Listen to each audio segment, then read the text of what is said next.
All right, everyone. Welcome to today's session, our Lunch and Learn from AMA Austin. I hope everyone's hearing me just fine. I'm David Solis with the events team, and I'm glad to have everyone join us for our session today. We've got a great session lined up, and just a quick shout out for our chapter here in Austin. We invite you to reach out, those here on this session, to reach out to their friends and colleagues to take a look at our homepage and think about joining. We've always got great events lined up like these and in-person events, our power hours and marketing mornings. And this, as I always say, just a great way to connect with other professionals, other student marketers, expand your exposure to other types of marketing people and people in different industries.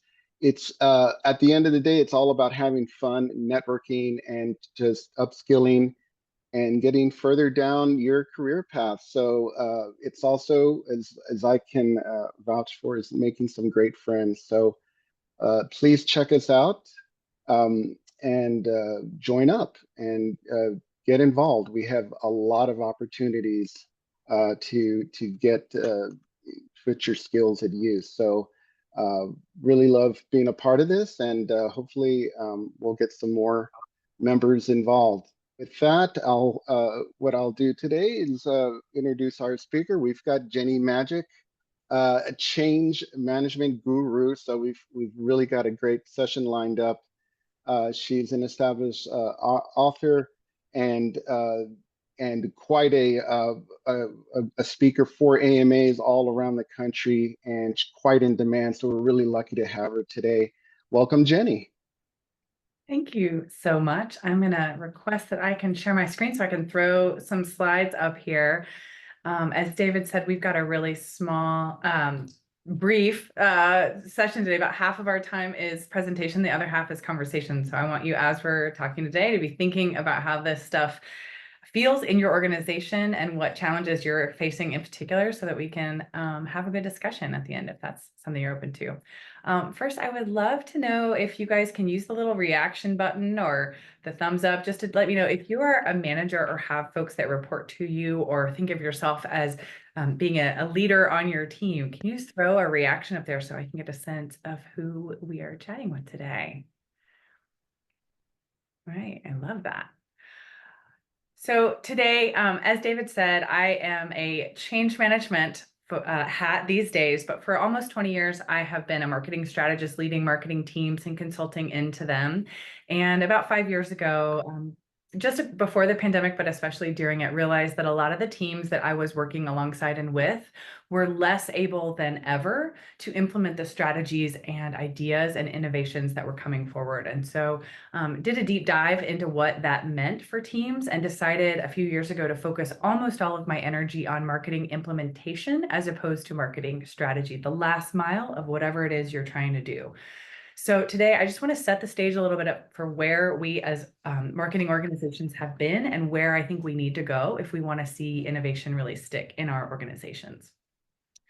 So as we drive through here, I want to highlight, the stat is a little bit outdated, but I just had a survey come together, and I'm going to release a report in about a month that shows that this is still true for most organizations. But the average employee experienced 10 planned enterprise changes in 2022, up from just 2 in 2016. So a 5-fold increase in the number of things we're asking our teams to do.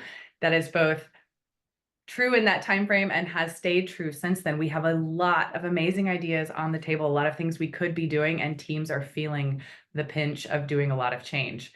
Unfortunately, that leads to something called change saturation. This is a pro-sci definition from the change management organization, but when the number of organizational changes exceeds the capacity of the individuals to support those changes, that's when we run into this problem of change saturation. And unfortunately, almost 3/4 of people respond that they are near, at, or beyond the change saturation point in their organization, which is unfortunate because when you get to that point, we become really unable to do much of the change, no matter how well thought out or strategically planned. It leads to a lot of uncertainty as to how to prioritize and how to move things forward.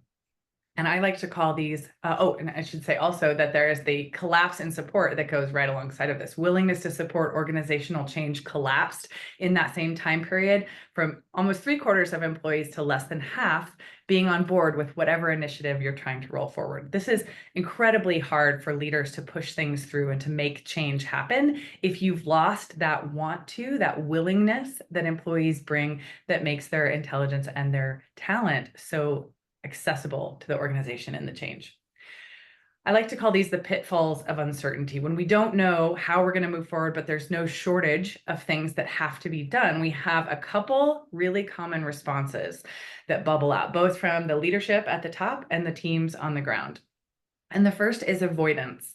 I like to call this ostriching, because this is when you really just stick your head in the sand and hope that things are going to get better if just a little more time goes by.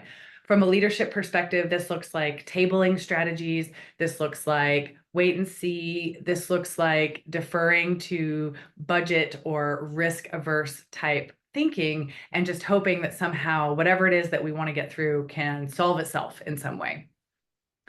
The other really common response is what psychologists like to call anxious fixing. So this is when we will take any action just to feel that we're taking an action towards a solution. It's like hitting that panic button over and over and over again, just because hitting it makes us feel like we're doing something, even if whatever it is short-term in nature, doesn't take the context into account, or maybe even isn't actually solving the problem and could be causing more problems. The unfortunate part of this is that that is where we lose that support. Both of these activities tell our team members that we don't have a handle on change and that we're not being thoughtful about the change. And unfortunately, that sort of spirals into that willingness collapse. I like to say that you can buy compliance, but you can't buy willingness. And we're seeing a lot of organizations really struggle with this in the short term, especially with things like return to office or work structures and flexibility. We can force people to do things, but we can't force them to like it.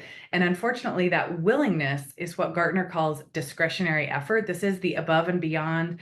And I don't mean above and beyond in the sense of like working more hours than you're contracted, but this sense of bringing my best self to work, bringing my brainstorm ideas to work, bringing my free time as I'm commuting home, thinking about my job because I love it, because I'm excited about what we're doing. That willingness, that discretionary effort has been lost in the recent period. And unfortunately, a lot of organizations are feeling that loss because that willingness is what greases the wheels. It's the thing that removes the invisible friction and helps change happen. And we all know that we're just dog tired, right? There's a lot of overwhelm. There's all that change. There's a lot going on in the world outside of the workplace. And we have to figure out as leaders how we're going to move forward. So the question becomes, what do you do when you don't know what to do? When all of this is piling up and work still has to happen, targets are still being identified, goals still have to be met, revenue targets still have to land. The thing that I encourage organizations to push towards is becoming a learning organization. This is a common business school concept. Learning organizations have been around for a long time, but a lot of organizations really put this idea on the back burner. It's more of a nice to have than a must have. If we want to move out of this anxious fixing, ostriching phase, we're going to have to think about a pathway forward.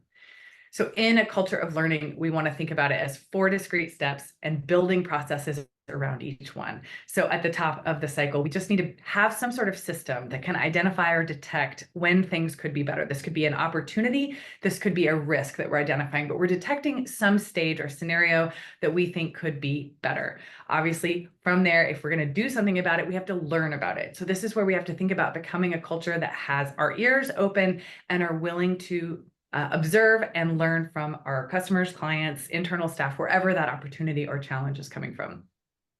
This third step is really hard for a lot of organizations. This is experimentation.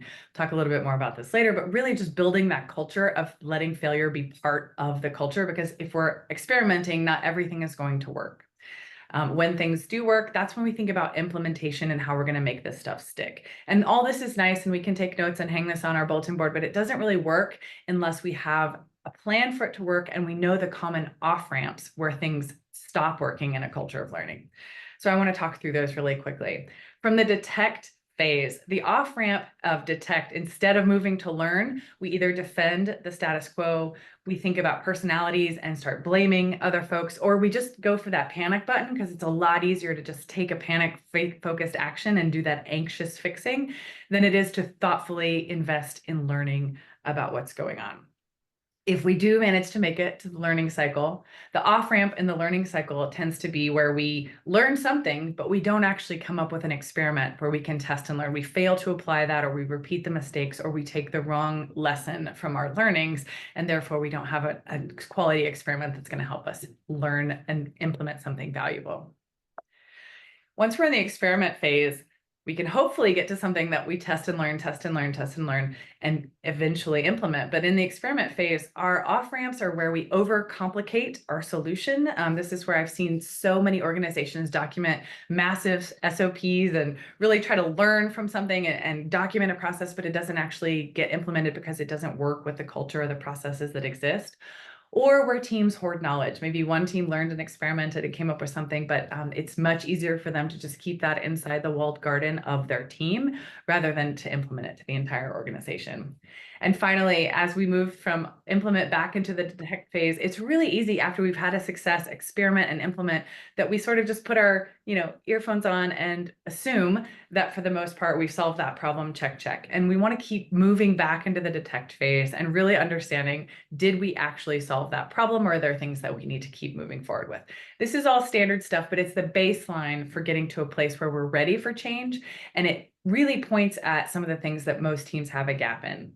That's the building blocks of a learning organization. So the first one is a supportive learning environment. This is where we start talking about culture and mindset and approach so that we can win back that want to, that willingness that is a discretionary offering from our staff and team. So think about what we need to do to build that environment that's going to bring that forward. The second is concrete learning processes. This is where that test and learn process needs to be baked into timelines. It needs to be baked into workflows. It needs to be baked into job descriptions, expectations, right? So again, we talk about that experiment being something that doesn't always work out. We need that to be baked into the way that we're thinking and training our teams. And then finally, leadership that reinforces learning. This is, again, top-down visibility, rewarding that kind of mindset, even if it doesn't always lead to the best perfect outcome on the first try, right?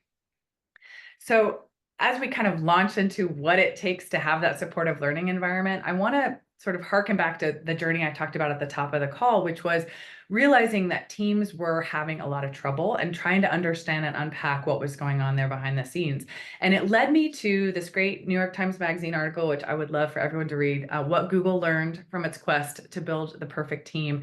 Basically, in 2012, I think it was, they spent a couple of years trying to unpack what it is that makes a good team at Google. And they had I think 170 teams and 250 variables that they put against the best data scientists from Google, tried to unpack and understand. Was it when we had a shared background? Was it when we had a diverse set of perspectives? Was it when we've had similar cultural backgrounds or similar lifestyle approach? All these things were fed into the machine. And interestingly enough, the thing that bubbled to the surface, and you can still find this on Google's Rework website where they help rethink the world of work and share some of their findings. The Project Aristotle, that was the code name for this work, Project Aristotle's finding was basically that the number one most important thing that high-performing teams have is something called psychological safety. And that led me down a rabbit hole back to the 90s at Harvard, where Dr. Amy Edmondson coined the term when she went looking in a different direction in hospitals and factories and other places where it's really easy to measure performance and productivity, and came up with this idea that she's labeled psychological safety, which I want to talk about for a little bit here. So the idea of psychological safety is that I can trust you and you can trust someone else, but when the three of us are in a room, that trust becomes a different thing. It's a team dynamic that kind of builds on trust and kind of goes a little farther.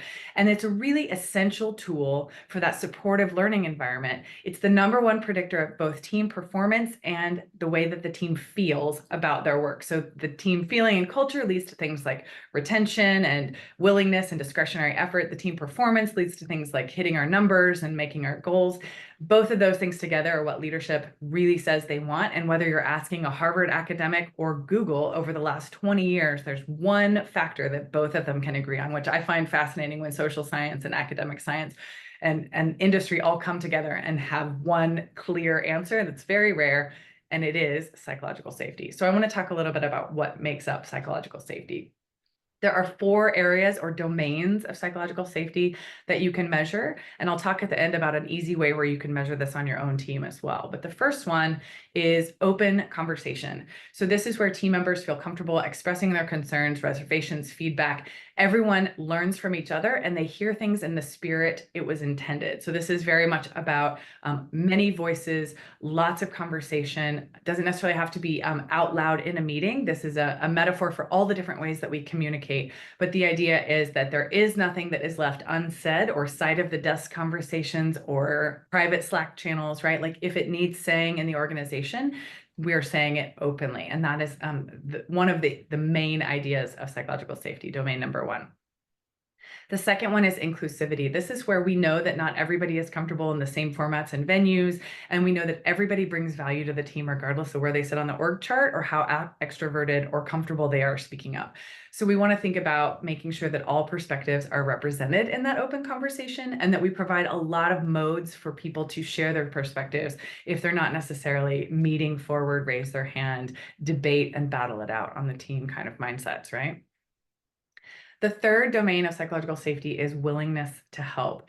This kind of is one that seems obvious at the start. Like if you're, out of the office, I'm happy to do your role for you because we're all on the same team, but it digs a little bit deeper into that all in this together feeling, which means that we're all pulling towards the same goals. We're all aligned. And this is where things like cascading OKRs is important. Teams that are thinking about what my job is, what my team's job is, what that means for the organization, and having a clear through line through those things allows people to say, if my team member needs help, I should pick up the slack because I know that we're all working towards the same thing. When we get teams that are misaligned, incentives that are unevenly distributed, whatever it is, where people don't feel like team A and team B are pulling towards the same goal, you lose this willingness to help really fast. So this is more of a barometer of how well your organization is doing laddering goals back to strategy and doing that in an inclusive way throughout the organization. That in the end result is that everyone's happy to help, but it's a bigger barometer for things that are often broken in larger organizations. And then the final one is attitude towards risk and failure, our ability to accept the idea of risk as a necessary byproduct of growth and thinking about failure as a necessary result of those experiments that we talked about, right? So a lot of organizations say that they believe in experimentation culture, but when an experiment fails, when we try something and it doesn't work out, there's a lot of question about whether we should have even done it.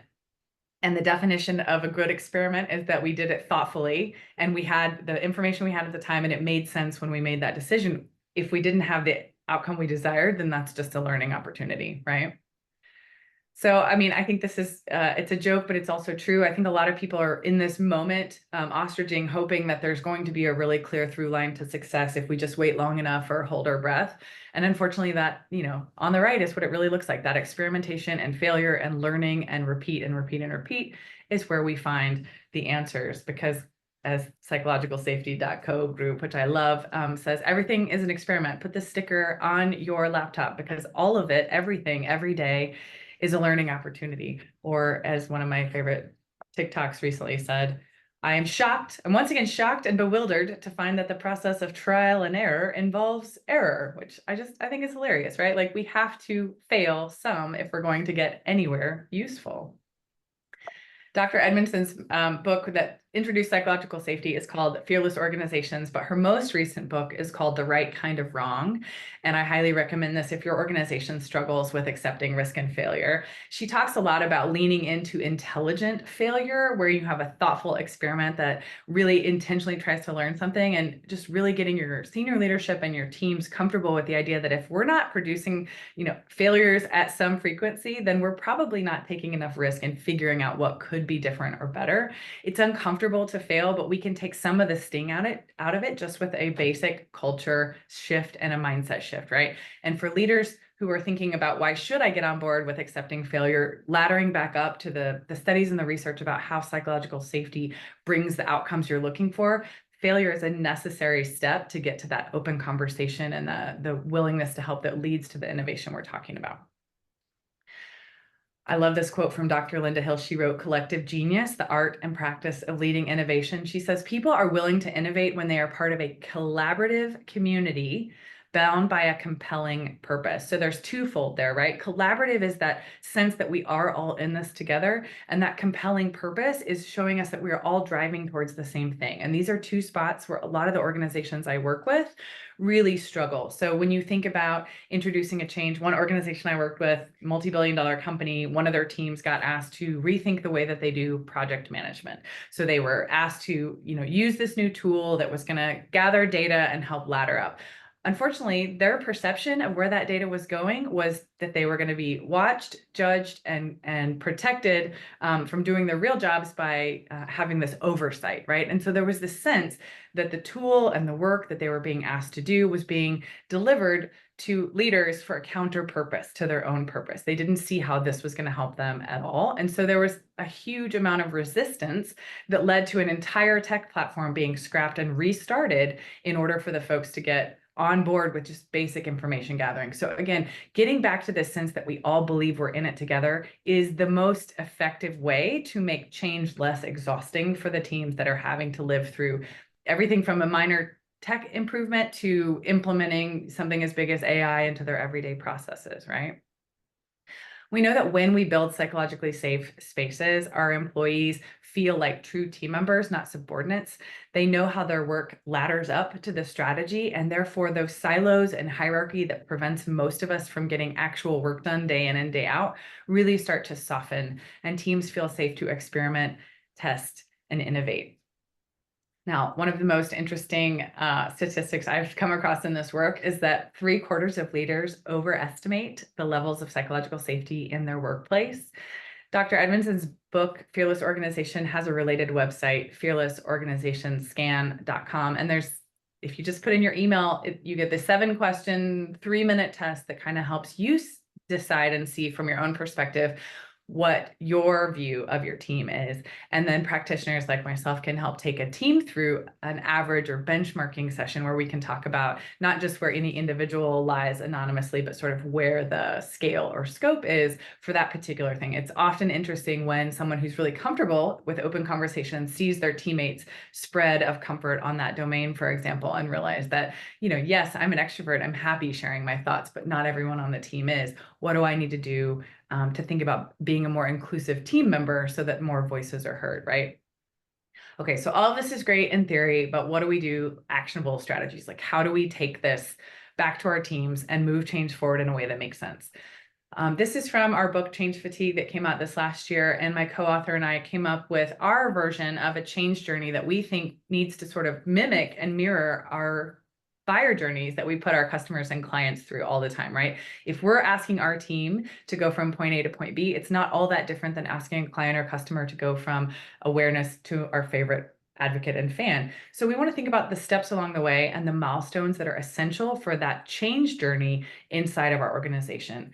So first is catalyst, where we identify what's broken. This is a problem a lot of organizations have because we have visionary CEOs who see opportunity everywhere, and we have a lot of catalysts everywhere with ideas, whether they're at a conference, reading the latest book, talking to their peers, and we have a lot of change ideas that bubble up without a really clear assessment of what is broken. And so again, we talk a lot about that heavy new dose of volume of change that's happening right now. And one of the things that we push back on is helping leaders understand what qualifies as a catalyst for a change and what should be prioritized versus paused or reconsidered over time.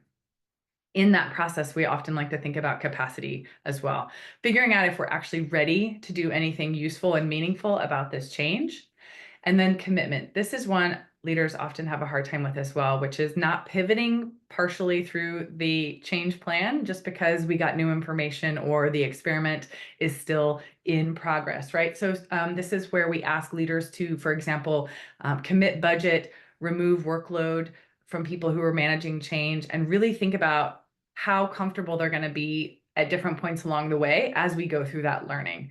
The next 3 are really around getting that project out in the world. So planning the experiment for us to collaborate on, making sure that we have open conversation across all our key stakeholders, learning and implementing in the calibration stage, and then finally measuring that progress towards our goals. This is very much like the culture of learning journey that we talked about earlier, where we are detecting a problem and making sure it's actually a problem before we go through a process of change and learning, and then hopefully eventually can prove that whatever it is we just navigated our team through was worth it. The most obvious and simple and completely, you're going to go, I know, but it doesn't happen, is right sizing the project and writing it down. Having a problem statement that identifies the scope that we are willing to deal with and the expectations for that is the most skipped step of many, many change initiatives. And I think it causes the most problems. This is where we have a meeting, everybody hears what they hear because of who they are and what they brought to the meeting. We all vaguely agree that a change is necessary, and immediately a cross-functional team is convened, a committee is pulled together, someone has a change lead, and we kind of skip past the step of agreeing in writing on what it is that we are trying to solve. This is that catalyst and capacity thinking, where we're trying to figure out what exactly are we doing and what can we do. And then thinking about assessing change readiness. This is just one example of how you can do this, thinking about your main constraints, blockers, or challenges, and assessing them either by team or by persona. So sometimes this is really valuable if we have an organization-wide change to think, how's the legal team going to think about this versus the marketing team versus the sales team, right? Like, where are they going to be on this change readiness diagram? But we can also think about it in terms of our classic personas, right? So turning that lens inward and using marketing tools on our own team. Where are our early adopters? Where are resistors? Where are we going to find advocates and support? And what do they need in terms of communication and buy-in versus the folks who are a little less excited? Neither of these are complex or overly intense exercises, but they're important conversations that many organizations skip right over and end up with really messy change problems that then have to be mitigated and cleaned up, unfortunately. So the last few thoughts I want to leave you with is really about getting the right people on the bus. One of the most common pitfalls of change is that we follow the org chart instead of thinking about who our change leaders ought to be within the organization. This is a little bit of lazy leadership, in my opinion, which is thinking, if we've got a change initiative and it's, in the analytics space, then our head of analytics is probably going to be the person leading that change. I think it's more important to ask whether your head of analytics is a great change leader and think about whether or not they're a subject matter expert on this change or the actual change leader, because there are skills involved with getting people excited. And so this is where we want to think about roles and responsibilities in their day job as well as in the change process, and do something I like to call trading the uglies, which is where people identify in comfortable open conversations, hopefully, what they're good at, what they like, and what they're excited about as it relates to both their day job and maybe a change initiative that's on the horizon. And then allowing people to say, I know that I should technically be the person who leads these meetings, but leading meetings gives me heartburn. So I would love to say that that's one thing I can do, but I don't want to. Is there anybody who would be a facilitator on this project if I provided the agenda, the support, and the resources, and that meeting gets led in a more dynamic and productive way, right? Those are ways that we can be thoughtful about trading the uglies. But again, it goes back to having that psychological safety where people feel like they can raise their hand and say, I know I should want to do this, or I know I should be good at this, but it's not my natural talent, and it's something that's really going to be a hang up in this opportunity, in this change. Could I have the flexibility to sort of collaborate with folks? This is a clear sign that an organization is moving towards psychological safety if they can have these conversations about their internal talents and what they want to do and what they want more of without being punished, sidelined, without hearing about it in your annual review, right? And so this is, again, where in that culture of learning, we're trying to build that supportive learning environment. All of this is helpful to your organization. It feels icky in the messy middle. And so as you think about getting the right people on the bus, we also want to make sure we're letting them fly. I love this concept and this illustration. These are starlings in what's called a murmuration, which I love that word. And scientists have discovered that starlings don't have a leader or a plan in mind when they make these fascinating and beautiful shapes. They're all learning from the bird next to them. There's a very specific way and distance and pattern that they follow that ends up leading to something beautiful. And so The metaphor here is just that if we've got a culture where everybody understands the core principles of what we're trying to do and everybody's reinforcing those core principles, then we don't have to have perfect plans, perfect leadership, perfect milestones, perfect project management. We can let the thing evolve along the way. But it is essential that we've built that psychological safety so that feedback is heard and you're absolutely hearing all the voices and that we know that we're all pulling in the same direction. So all of that kind of works together. We need the culture to work, and then we can let go and let some of this stuff scale more organically than organizations have typically been comfortable with. So when we do this, there's three main ideas I want to leave you with. One is sharing visibly. This is where we need to invite radical visibility into how we're making decisions. At whatever level of comfort you on your team or your organization has, take it one notch up into peeling back the curtain. I was at an agency conference this summer with about 1,000 agency leaders, and one of the conversations that they were having is pushing down knowledge about how we make money in our organization so that everybody on the ground knows our profit margin for the different services we offer. It's incredibly valuable because the folks on the ground are now much more able to promote and upsell the right things that are valuable in an organic way, right? So thinking about what is it that we're doing as an organization and how much can I tell without hurting us broadly? This will invite the idea of open conversation from a top-down window. Being transparent about what you know and you don't. This is really, really hard for a lot of leaders who come from a traditional background of not showing the sausage being made, right? There's a lot of, oh, that's in progress and shell games of moving ideas around. It is so much more trustworthy to just say, we don't know that yet, and here's how we're trying to figure it out. And then finally, openly rewarding inquisitiveness and knowledge sharing. This one can also be hard for leaders because our questioners are often the ones who feel like thorns when we're just trying to move forward and get something done and move through a meeting and get through an agenda. But those questioners are the ones who are helping us push towards an open conversation, and they really need to be rewarded and not punished whenever we can.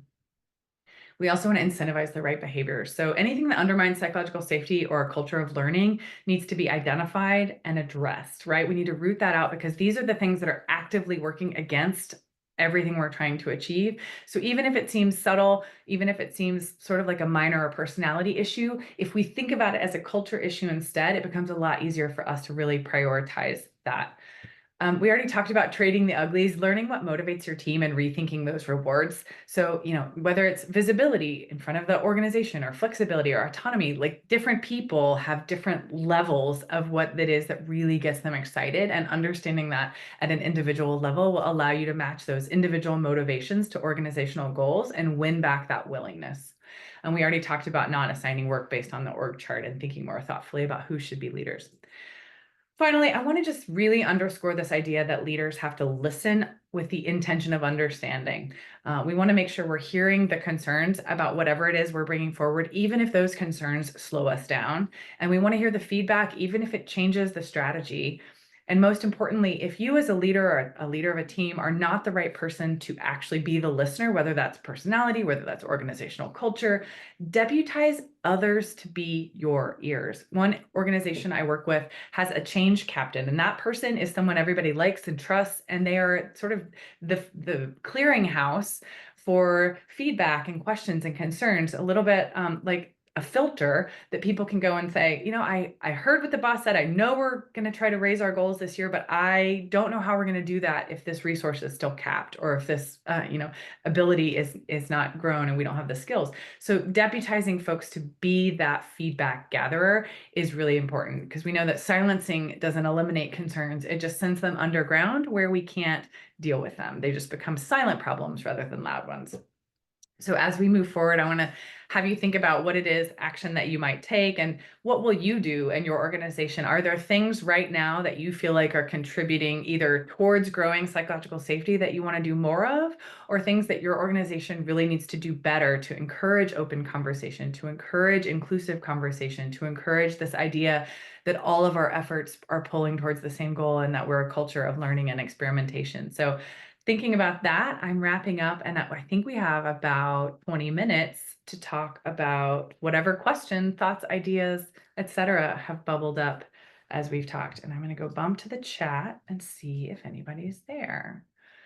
Aaron asks if we see the same amount of fatigue with new members or if it's specific to team members that have been embedded a while. That's a really great question. I think there are often teams that are generically overburdened, and everybody on that team, new or veteran, is feeling the same level of fatigue because the ask is really high for that team.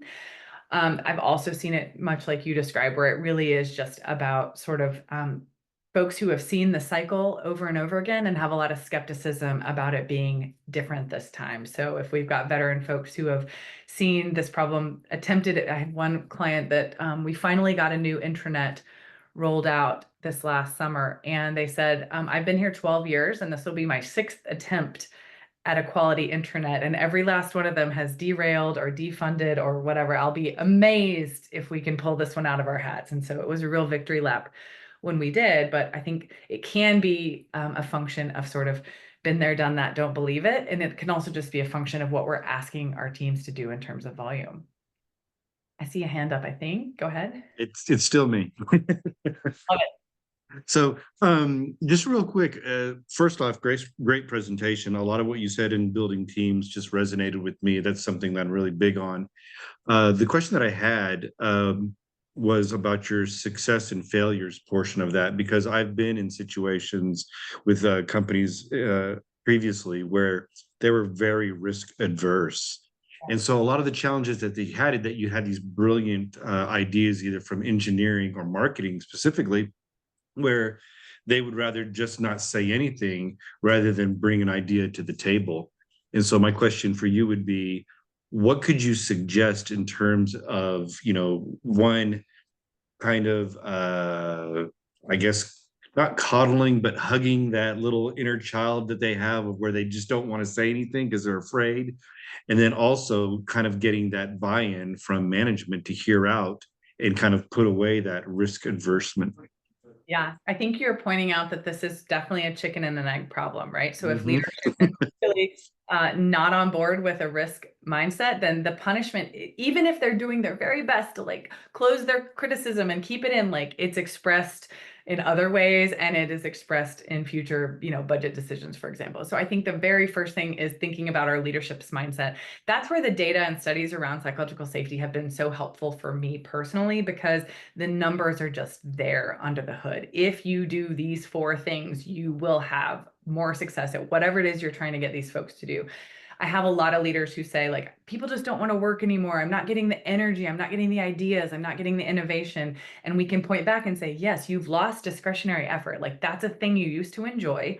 That thing that you're feeling, it's true. It's there. The data supports it. And the way that you get it back is this thing called psychological safety. So making that leap for them, because they're not investing in psychological safety for the sake of it. They're investing in it to get back something that's lost, which is work used to feel easier. There's a lot of invisible friction. So if I can make the point that it's this concept with a lot of data behind it from Harvard and Google and a million other places, then they go, okay, tell me what those things are. And one of them is this concept of attitude towards risk and failure. So that's where I can sort of make a stepping stone leap that says, you don't have to have an attitude of risk for everything. You don't have to just throw the baby out and be like, no rules, everybody gets money, everything's happening. But is there 1 or 2 places where an experiment is a safe bet, where you're not going to be betting the whole farm by letting something get, trial and error?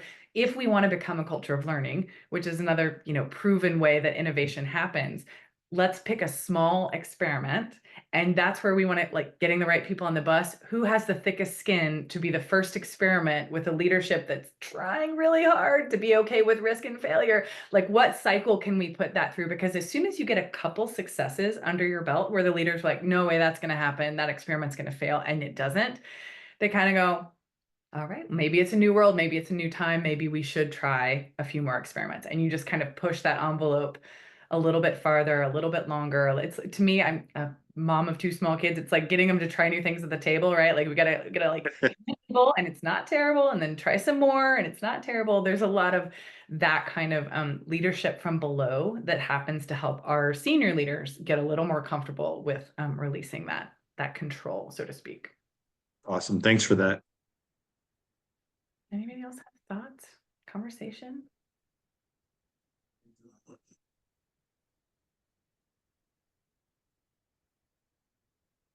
I think David, you had a question. Yes, Jenny, I it dropped a question in, and it's really around the idea that mental wellness is really been a key initiative that you hear a lot about, and it's built into the onboarding as we get into organizations. And is this acknowledgement of change saturation being wrapped into that? Is it being a part of what's what HR teams and Yeah. organizations are building into their mental wellness programs? Yes, I think it's two sides of the same coin. And unfortunately, mental wellness is a bit of a polarizing comment. So you either have organizations that are really all in on employee wellness and really thinking hard about ways to improve that. And this is one of the ways that's coming out of like people ops, learning and development. They're thinking about these concepts.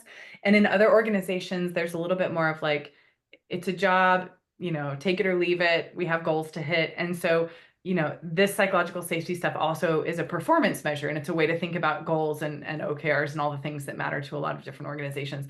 I think the level to which mental wellness becomes in this conversation is more about the organization's culture and orientation in those two ways.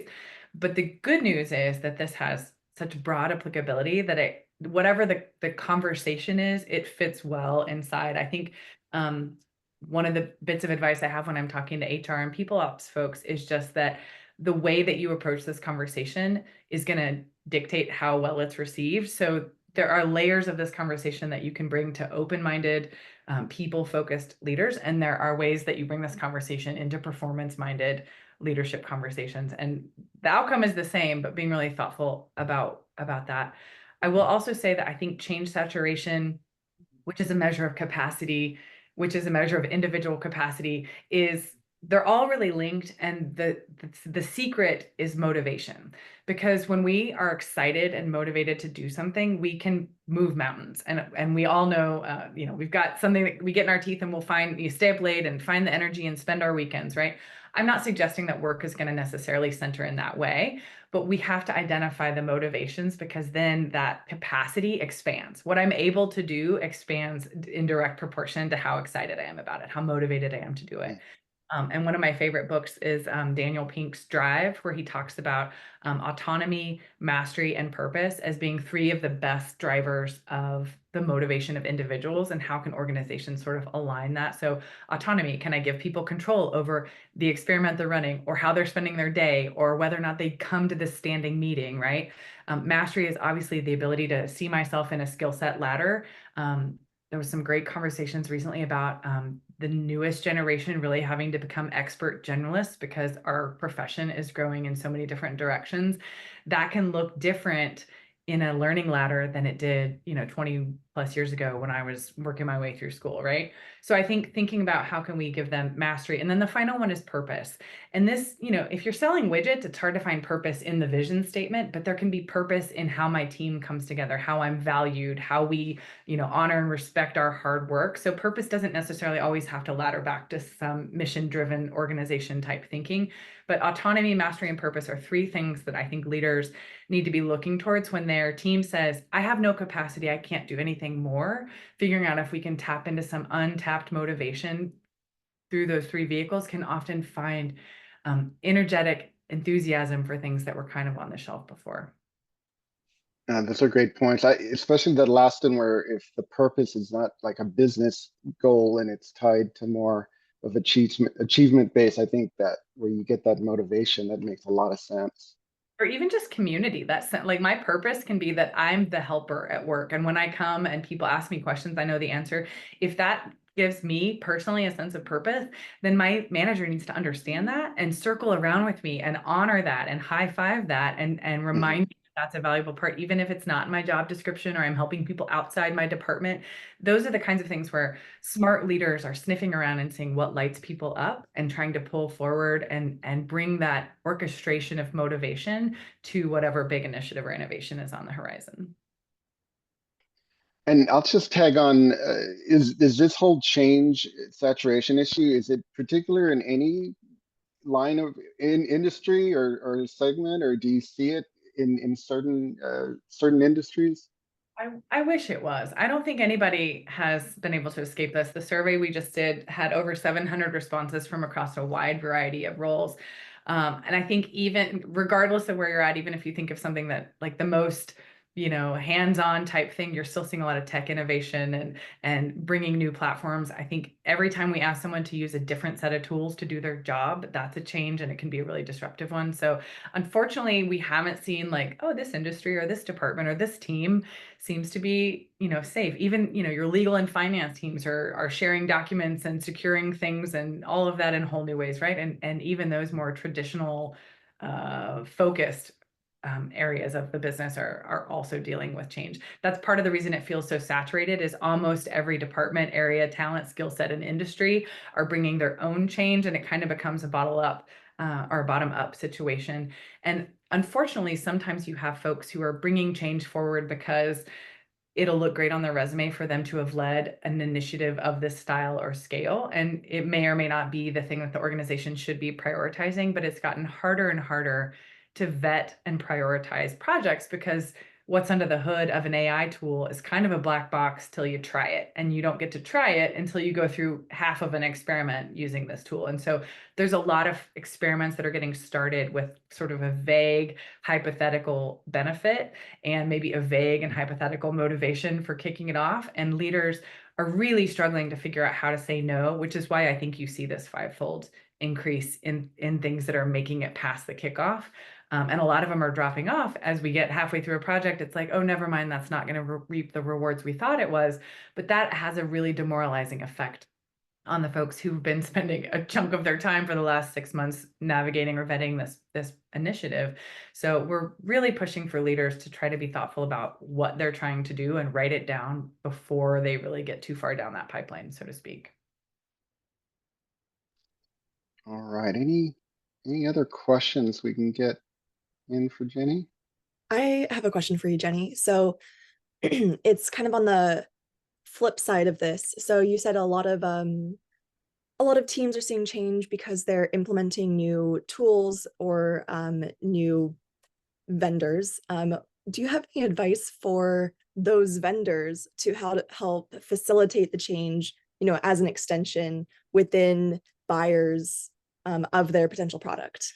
I do. I think one of the most skip steps is getting the impacted stakeholders involved early in the conversation. And so if I'm rolling out a new tool that, I'm the project leader and I'm talking to the decision makers, and those are the folks in the room making a decision about, what we're buying and what features and which fields are required. But we're not talking to the folks who are going to be using that on a regular basis. You end up building a lot of resentment just from the left out quality, right? Those people who hear about a project happening are going, well, they should have asked me. That resentment can happen even if they would have encouraged the same choices.